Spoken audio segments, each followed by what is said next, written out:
Assalamualaikum warahmatullahi wabarakatuh. Waalaikumsalam warahmatullahi wabarakatuh. Ya, nanti 9 kita beri kesempatan juga. Terakhir di 9 nanti ya. Karena dari jauh itu. Terima kasih Al Ustadz yang telah memberikan kesempatan kepada kami. Terharu rasanya kami dapat bertatap wajah sedekat ini terhadap Ustadz. Sama Ibu, kami juga merasa terharu, bahagia. Saudara-saudara kami dari Lampung Raya, Sumatera Selatan bisa rawuh ke sini. Alhamdulillah ya. Dan doa kami semoga Ustadz sekeluarga dalam keadaan sehat selalu, Amin. tidak kurang suatu apapun. Amin. Dan dimudahkan urusan dunia dan akhiratnya. Amin. Doa yang sama untuk Bapak Ibu dan keluarga semuanya. Terima kasih Ustadz. Izin bertanya Ustadz. Perkenalkan Ibu. Nama saya Wardati dari Tulang Bawang. Kami sebagai wanita mukminah dan sebagai seorang istri, di satu sisi sebagai seorang wanita yang ingin belajar menjadi istri yang solehah tentunya, ada kewajiban yang harus kami penuhi kepada suami. Di sisi lain, kami sebagai wanita mukminah juga ingin ikut melibatkan diri dalam dakwah ini, sebatas itu ranah kami sebagai perempuan. Pertanyaannya, bagaimana agar keduanya ini bisa kami maksimalkan sebagai istri solehah yang tidak meninggalkan kewajibannya dan sebagai wanita mukminah yang ingin berkontribusi untuk agama ini? Ya. Mohon pencerahannya Ustadz. Ya. Kemudian ada ibu yang ingin menyambung pertanyaan, boleh Ustadz? Dari mana ibunya? Dari sama Tulang Bawang juga. Ya, boleh.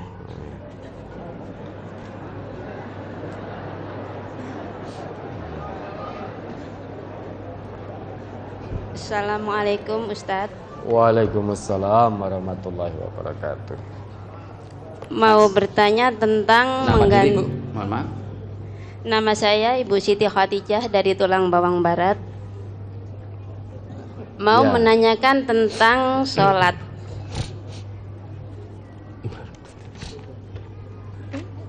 Ya, silakan. Ya, Mari, ini Ibu, Ustadz ya. mengganti niat di tengah-tengah sholat karena sholatnya kebablasan. Kebablasan gimana? Kebablasan rekaat Ustadz. Oh. Ya. Terus diganti niatnya jadi Ya. bagaimana? Begini, awalnya saya sholat tahajud tapi lupa bablas sampai 3 rakaat. Setelah sadar ganti sholat niat witir. Itu apa diperbolehkan Ustaz? Ya, ya. Terus? Nah, seandainya nanti terjadi lagi, apa yang harus saya lakukan Ustaz? Ya. Terima kasih, hanya itu saja Ustaz. Ya. Ini ada yang mau menyambung lagi apa boleh Ustaz? Mohon maaf. Mohon maaf. Ke nomor 9 sekaligus. Nomor 9. Halo. Oh. Silahkan disambung nomor 9. Assalamualaikum warahmatullahi wabarakatuh. Waalaikumsalam warahmatullahi wabarakatuh. Perkenalkan nama saya Rizky dari Lampung Selatan, Sidomulyo, Ustadz. Nggih. Singkat saja Ustadz, pertanyaan saya ini mengenai sistem pembayaran kalau kita beli online gitu Ustadz. Iya. Itu kan ada sistem pembayaran COD atau bayar di tempat gitu ya Ustadz. Iya. Nah itu kadang kan ada dikasih voucher kayak gratis ongkir, potongan harga gitu Ustadz. Terus kalau kita menggunakan keuntungan itu Ustadz, menggunakan voucher itu apakah kita riba atau tidak Ustadz? Itu gimana sistemnya? Saya kurang begitu memahami itu. COD kok bisa dapat voucher ini gimana? Jadi kalau kita beli di aplikasi jual beli online itu Ustadz, Ya. itu kan ada beberapa sistem pembayaran. Ada menggunakan transfer atau dompet digital gitu Ustadz. Terus Ya. ada juga menggunakan sistem pembayaran COD Ustadz, atau ketika paket sampai baru kita bayar gitu Ustadz. Iya. Gitu. Dan itu biasanya juga ada keuntungan-keuntungan gitu loh Ustadz. Kayak dikasih voucher gratis ongkir, potongan harga gitu Ustadz. Gratis ongkir, potongan harga itu. Iya. Ya. Itu jadi riba atau enggak Ustadz, karena kita menggunakan keuntungan itu dalam sistem pembayaran. Ya. Itu diskon atau memang langsung dapat potongan harga saat itu juga? Syarat untuk dapat potongan harga itu apa? Itu dengan menggunakan sistem pembayarannya itu aja itu udah jadi syarat gitu Ustadz. Kan ada beberapa sistem pembayarannya. Nah, menggunakan COD itu kita bisa milih sih Ustadz, sebenarnya bisa milih mau dapat potongan atau enggak gitu. Iya. Kalau dapat potongan syaratnya apa? Tentu orang pilih yang dapat potongan. Syarat dapat potongannya apa? Syaratnya ada minimal pembelian gitu Ustadz. Oh, minimal pembelian. Minimal pembelian, misalnya harus di atas 100.000 gitu Ustadz. Oh, Terus ya. menggunakan pembayaran COD gitu Ustadz. Oh, nggih, ya. Ya, terus? Itu aja sih Ustadz. Ya. Tapi ini ada yang mau nyambung Ustadz. Cukup dulu karena masih ada. Iya. Monggo Ustaz bisa menjawab dari Ibu Wardati tulang bawang tadi Ustaz. Kita jawab dulu ya. Iya. Ya, kita jawab dulu yang pertama tadi dari Bu Wardati. Dibuka itu Al-Ahzab 33.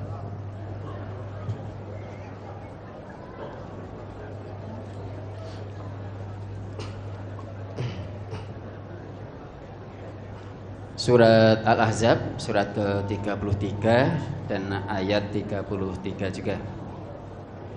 Wa qarna fi buyutikunna wa la tabarrajna tabarrujal jahiliyatil ula wa aqimnas sholata wa atinaz zakata wa ati'nallaha wa rasulah. Innama yuridullahu liyudhiba ankumur rijsa ahlal baiti wa yutahhirakum tathira. Dan hendaklah kamu tetap di rumahmu, dan janganlah kamu berhias dan bertingkah laku seperti orang-orang jahiliyah yang dahulu. Dan dirikanlah sholat, tunaikanlah zakat, dan taatilah Allah dan Rasul-Nya. Sesungguhnya Allah bermaksud hendak menghilangkan dosa dari kamu, hai ahlul bait, dan membersihkan kamu sebersih-bersihnya. Ya. Ada notnya tidak? Yang dimaksud dengan ahlul bait di sini yaitu keluarga rumah tangga Rasulullah Sallallahu Alaihi Wasallam. Yang dimaksud dengan waqarna fi buyutikunna itu apa? Ya.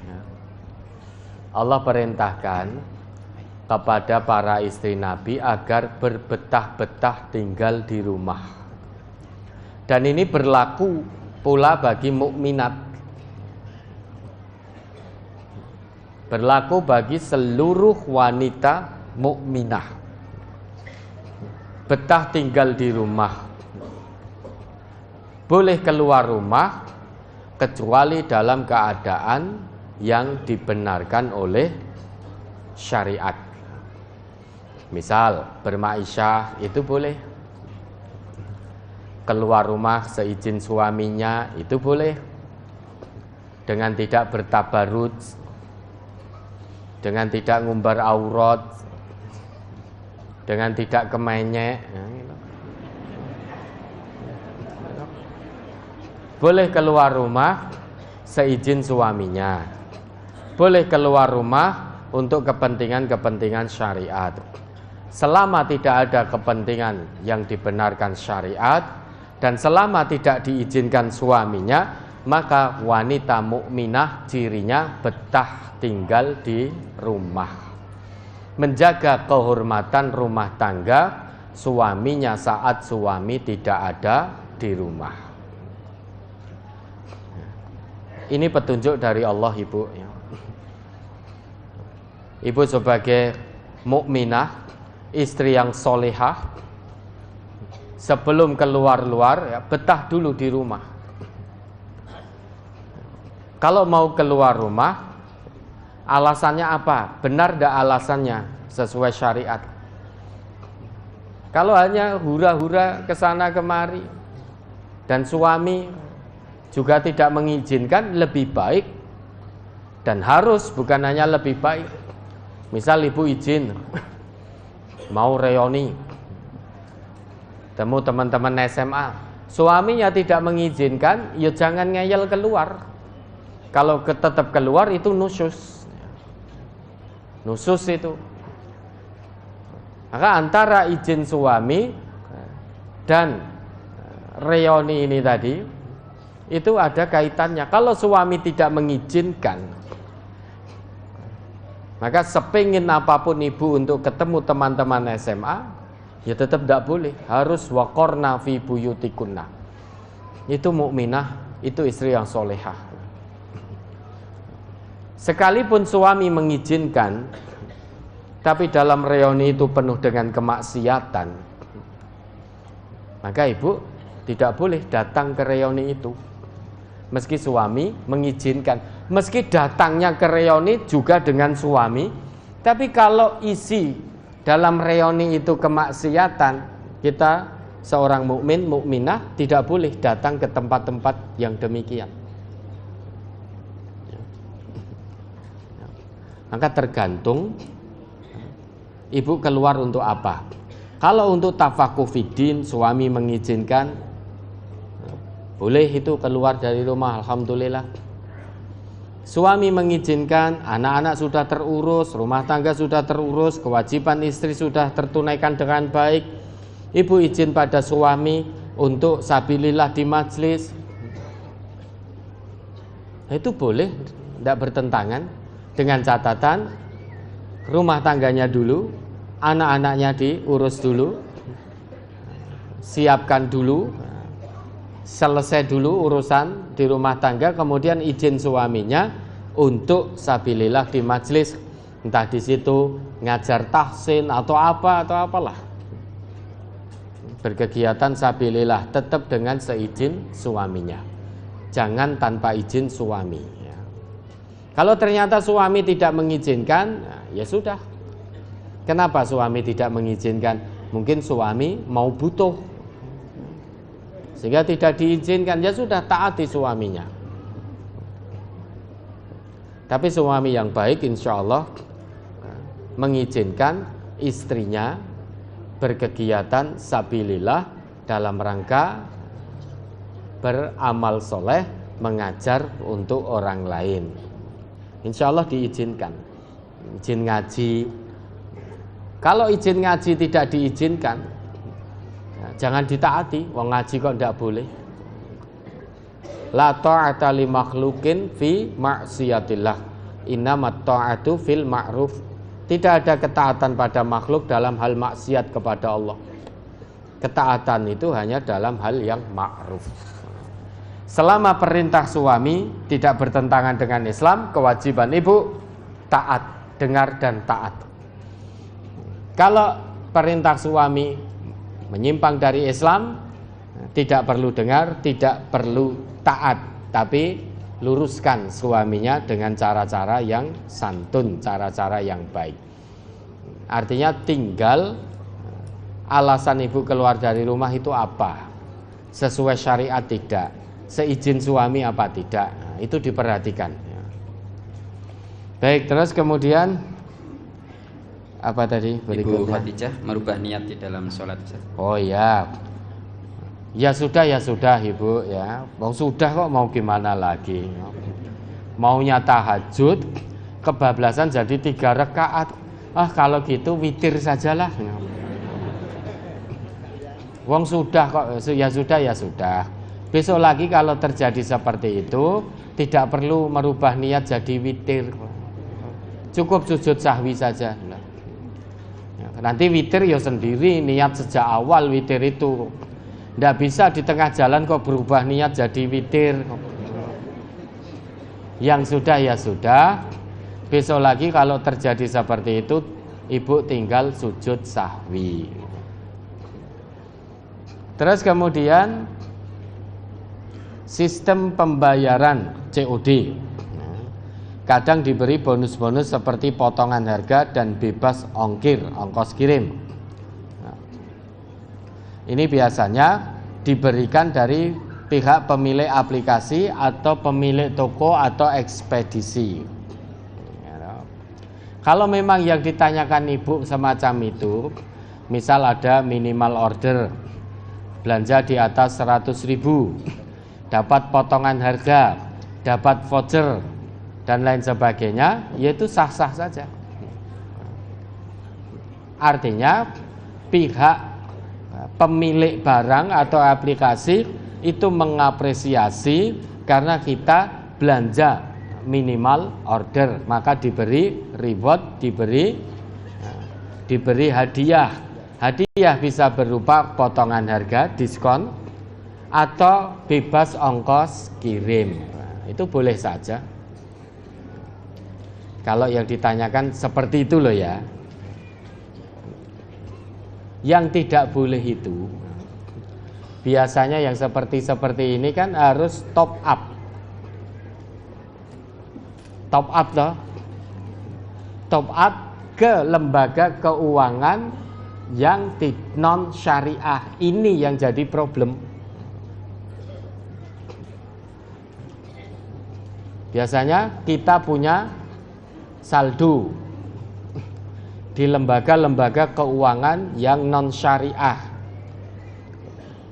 Dalam bahasa sekarang harus top up dulu. Yang jadi problem ini, kita ikut andil menyuburkan instansi non syariah. Kita ikut andil menyuburkan instansi ribawi.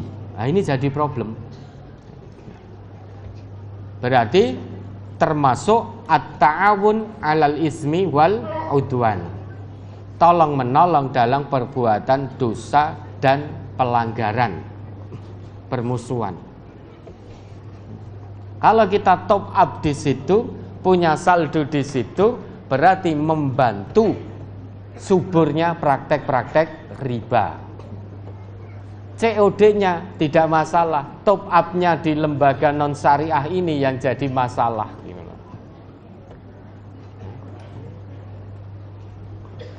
Apa bisa tanpa top up, tanpa punya saldo, apa bisa tiba-tiba COD?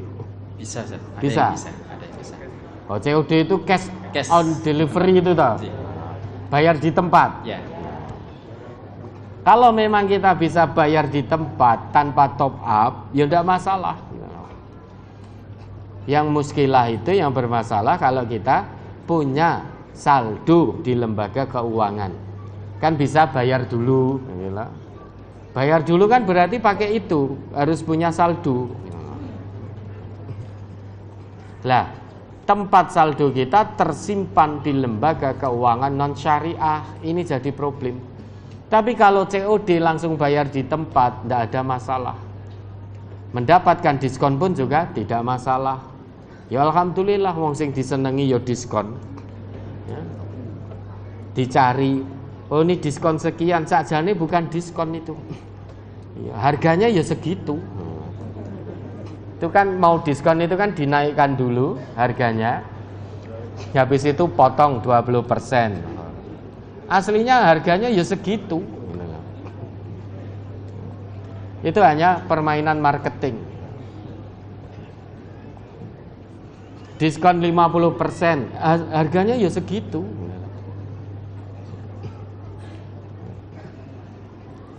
Jadi harga dinaikkan dulu, jret begitu, 500.000, diskon 50%. Aslinya ya 250.000. Kalau ndak itu dikurangi keuntungan yang punya barang sedikit. Misal keuntungannya 100.000, ini diskon. Dia ambil keuntungan hanya 50.000. Itu ya masih untung. Biasa aslinya keuntungannya 100.000. Terus dia menarik perhatian pembeli, dia diskon 50%. Dari keuntungan yang dia dapat 100.000, dia hanya ambil 50.000, mengurangi keuntungannya sedikit dengan bahasa diskon. Ya, boleh-boleh saja Ibu. Terus Masih